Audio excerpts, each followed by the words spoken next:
the beginning of session 1, if you remember that one-page summary about all the different sections we were going to talk about in this session, you will see the action steps that are listed there. These are really important because this is what is expected that you will have finished before the next time you guys get together for session 2. So the first action step that you see there is to get your passport. If you don't have a passport, you need to start that process right now. So that's the first action step, is get your passport. Now, if you do have a passport, don't relax too soon. Make sure you go home, look at the expiration date, make sure that it is valid at least 6 months after your trip. It's very important to have a passport that is valid during the entire duration of your trip and even after your trip is over. So pull that thing out, literally. Open up that thing, open up the cover, look at the date, and not 6 months from today, because you're not leaving today. You're leaving, if you're going through the process in a proper manner, you're leaving in a couple months. So it's got to be 6 months from when you return. So if there's a question about how long your passport's valid, talk to your trip leader. They're trained on how to help you with that process, but make sure you're moving the process of your passport forward. So start getting your passport or checking on that process. And then the next action step is to read Building Your Prayer and Financial Support. You guys remember that we talked through the article on spiritual preparation for session 1. So this is what you need to read in order to be ready to discuss for session 2. So if you didn't read last time, now you have another chance. You don't have to feel guilty. So read through Building Your Prayer and Financial Support. Now, when you've completed that, start preparing your potential financial and prayer partners for your trip.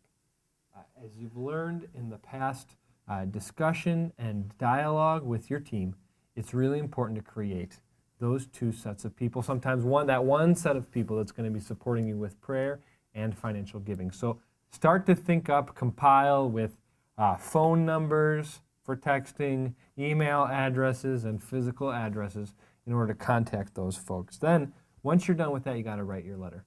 And stay accountable to one another for actually completing that process. Mm-hmm. One thing that we can do now that we're in the digital age, is text somebody. In the beginning of this session, we started with connection. During that time, get each other's phone numbers. Get out your phone right now and punch in the different numbers of the people sitting around you so that you can text them and keep them accountable to be moving these steps forward. And finally, you don't have to send out your letter, just to be clear, but just make sure that you write your letter so that you can email it to people and then bring it to the next session so you guys can be discussing your letter and what you have written. So you're developing that list and you're writing the letter. You don't have to finish the process, but this is the first step in building that team. And then once you're done with that, you're going to read Team Dynamics, which is an article attached right here on this form. So if you want to make sure you read that before you go, and you should be in good shape. Now, if for some reason you don't accomplish all of these things before the next lesson, next time together, that's fine.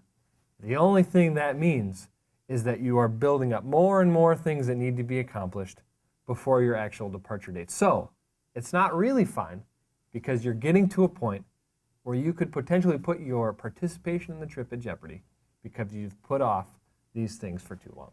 And at the next section, as you see on this page, there's a little check back. There's only one little box for session 1 for check back. But the next time, all of these action steps are going to be in your check back section. So you're going to be held accountable. You're going to get to that part, not going to be able to check off any of your check boxes. So make sure that you go ahead and get these action steps done before session 2. So check back. Did you read the peace story? You got any questions? And did you catch the importance of working church to church? Thank you for sticking with us for session 1. You finished session 1. Finished Congratulations. session 1. Awesome. See you soon.